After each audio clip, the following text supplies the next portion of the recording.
बसंत भट्ट का अंकिता भंडारी नन्ही कशिश केस में बड़ा खुलासा। 2027 में कौन होगा कांग्रेस प्रत्याशी? काशी सिंह ऐरी या धामी कौन बनेगा अगला सीएम?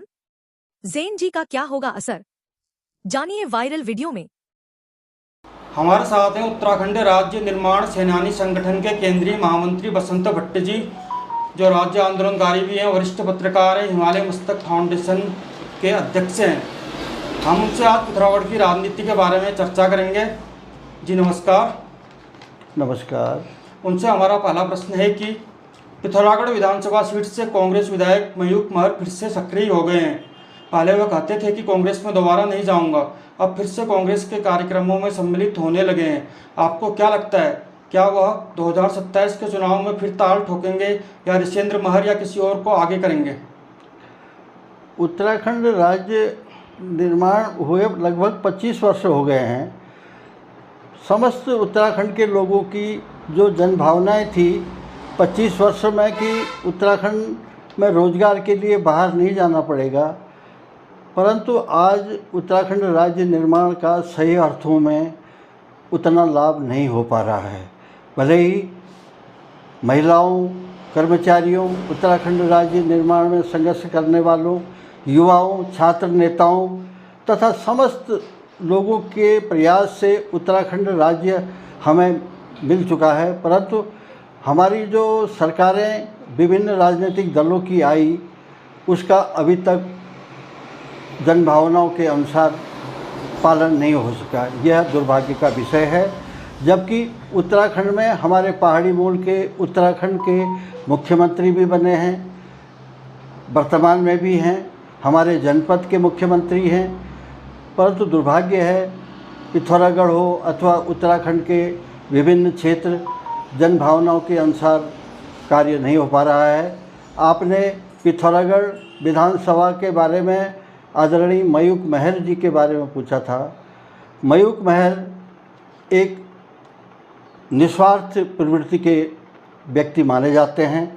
हम ग्रामीण क्षेत्रों में तथा अन्यत्र जनपदों में जाते हैं, उनकी कार्य करने की क्षमता अलग तरह की रहती है। भले ही वह किसी भी राजनीतिक दल से हों, कांग्रेस प्रत्याशी के रूप में उनका बीच में मोह भंग हो गया था, परंतु बीच में जो घटनाक्रम बने, अब निश्चित रूप से मयूख महर ही भविष्य के कांग्रेस प्रत्याशी होने की संभावना है।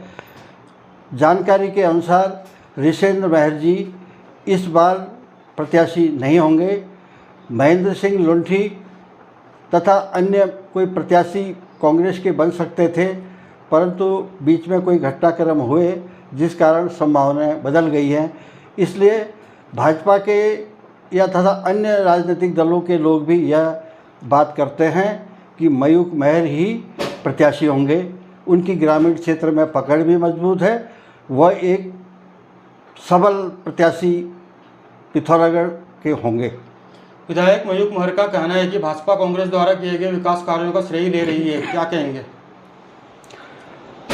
उत्तराखंड राज्य निर्माण को 25 वर्ष हो गए हैं। तिवारी जी की सरकार रही हो या बीच में अन्य राजनीतिक दलों की, राजनीतिक दल के लोग चुनाव के समय या उसके बाद अनेक घोषणाएं करते हैं, परंतु काम तो अपने अनुसार ही होते हैं। जैसा अभी वर्तमान में भी दिख रहा है, पूर्व में भी सरकार किसी भी हो, हम इस पर ज़्यादा चिंतन तो करते हैं, परंतु कार्य उस रूप से नहीं हो पाया है। जैसे उत्तराखंड में पॉलिटेक्निक कॉलेज तथा आईटीआई बने, पिछली सरकारों में पूरे प्रदेश में आईटीआई कॉलेज बने, 4 करोड़ 5 करोड़ की लागत से बने, परंतु बीच में एक आए हमारे मुख्यमंत्री जी, उन्होंने एक शासनादेश जारी कर दिया कि सारे आईटीआई बंद कर दिए जाएं। तो उत्तराखंड में खासकर पिथौरागढ़ में अगर हमें कहें, गुरना में भी आईटीआई जहां पर बच्चे पढ़ रहे थे, युवाएं पढ़ रही थी, हमारे आदरणीय प्रधानमंत्री जी कहते हैं आईटीआई के माध्यम से बच्चों को रोज़गार मिलेगा, परंतु उत्तराखंड में पिथौरागढ़ जनपद में आईटीआई पॉलिटेक्निक बंद हैं। यह दुर्भाग्य की बात है। सरकार को बंद पड़े ITI को शीघ्र चालू कर देना चाहिए। यह हमारी सरकार से निवेदन भी है।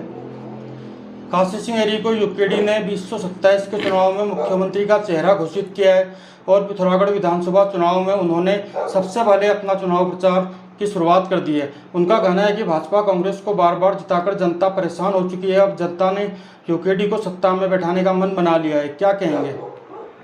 उत्तराखंड क्रांति दल का और काशी सिंह एरी जी तथा उनकी पूरी टीम का उत्तराखंड राज्य निर्माण में अहम भूमिका रही है। अगर उत्तराखंड क्रांति दल तथा तत्कालीन राजनीतिक दल और छात्र महिलाएं आंदोलन न करती तो उत्तराखंड राज्य प्राप्त नहीं होता। काशी सिंह एरी जी पूरे उत्तराखंड में काफ़ी विद्वान व्यक्ति हैं। उन्होंने उत्तर प्रदेश में जब वो हमारे विधायक थे, उन्होंने 108 प्रश्न की बौछार लगा दी। तत्कालीन सरकार को नियम बदलने पड़े। काशी सिंह एरी उम्र की अधिकता हो गई है। उत्तराखंड क्रांति दल के प्रति जनता की भावनाएं हैं, परंतु विगत में उनका ग्रामीण क्षेत्रों में कुछ लगाव कम हो गया है।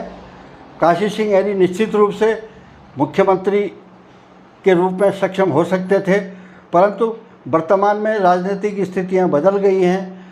फिर भी उत्तराखंड क्रांति दल ने काशी सिंह एरी को खड़ा करके पूरे विधानसभा क्षेत्र में, गढ़वाल में, कुमाऊं में एक नया माहौल बनाने का प्रयास किया है।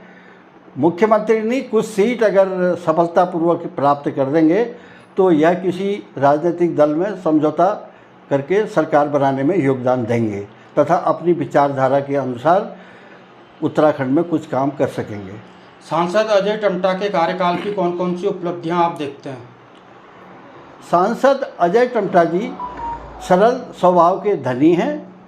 वह लगातार सांसद हमारे पिथौरागढ़, अल्मोड़ा, बागेश्वर, चंपावत क्षेत्र के रहे हैं। प्रधानमंत्री मोदी जी ने उनकी योग्यता तथा सरल स्वभाव के कारण उन्हें राज्य मंत्री का पद भी दिया है।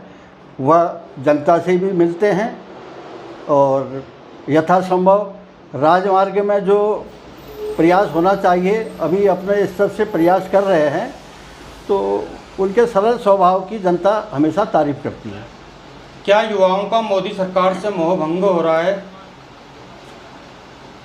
निश्चित रूप से विगत में जो जन जी आंदोलन हुआ है, आज 18 साल से 30 वर्ष तक मोदी जी भी मानते हैं, वर्तमान सरकार भी मान रही है कि युवाओं की भूमिका चुनाव में तथा सरकार में महत्वपूर्ण है। 18 से 30 वर्ष के बीच के लोग ही सत्ता में महत्वपूर्ण भूमिका अदा कर सकते हैं, जिसका मोदी जी ने तथा वर्तमान में राष्ट्रीय अध्यक्ष जी ने भी इस पर घोषणा कर दी है, तो इस पर कार्य होगा। अब युवाओं के अनुसार ही भविष्य में सरकारें बनेंगी और उनके अनुसार चाहे भाजपा हो, कांग्रेस हो, उत्तराखंड क्रांति दल हो या अन्य राजनीतिक दल, उनकी विचारधाराओं के अनुसार सरकारों को चलना पड़ेगा। अन्यथा आज तो महिला शक्ति भी काफ़ी आगे बढ़ रही है, तो इसके लिए युवाओं की भूमिका भविष्य में महत्वपूर्ण मानी जाती है, क्योंकि अब 50 वर्ष से अधिक के लोगों को सरकारें भी तथा राजनीतिक पार्टियां भी अपना प्रत्याशी नहीं बनाने वाली हैं। मुख्यमंत्री धामी ने जन आंदोलन को तोड़ने के लिए अंकिता भंडारी और नन्ही कशिश केस की जांच सीबीआई को सौंपने की घोषणा की थी, लेकिन कोई सीबीआई जांच होते हुए दिखाई नहीं दे रही है। क्या भाजपा सरकार आरोपियों को बचाने का कार्य कर रही है? मुख्यमंत्री पुष्कर सिंह धामी जी आज देश में अनेक रिकॉर्ड तोड़ काम कर चुके हैं और आज कम उम्र के मुख्यमंत्री होने के कारण वह काफ़ी अच्छा काम कर रहे हैं, जनता में भी लोकप्रिय हैं। वो हमें सौभाग्य की बात है कि वो पिथौरागढ़ जनपद में उनका जन्मभूमि है, परंतु उनकी जन्मभूमि होने के कारण, पिथौरागढ़ का होने के कारण जो विकास तीव्र गति से यहाँ पर होना चाहिए वो नहीं हुए हैं, परंतु आशा की जा सकती है कि वह अभी कुछ समय और है भविष्य भी उनका अच्छा है और 2027 में निश्चित रूप से भारतीय जनता पार्टी मुख्यमंत्री पुष्कर सिंह धामी जी के नेतृत्व में ही चुनाव लड़ने जा रही है, ऐसी पूरी जानकारी मिल रही है। जी, अंकिता भंडारी और नन्ही कपरी केस के बारे में कुछ? अंकिता भंडारी प्रकरण तथा नन्ही, ये मामला राजनीतिक है। ये इस पर तो सरकारें इसी तरह का काम करते आई हैं, कोई भी राजनीतिक दल हो इस तरह की प्रक्रिया होती है। वैसे अंकिता भंडारी में न्याय अभी तक मिल जाना चाहिए, नन्ही परी के मामले में भी न्याय मिलना चाहिए, परंतु उनकी राजनीतिक दृष्टि क्या है ये राजनीतिक दल के लोग जानते होंगे। धन्यवाद। धन्यवाद आपका बहुत बहुत।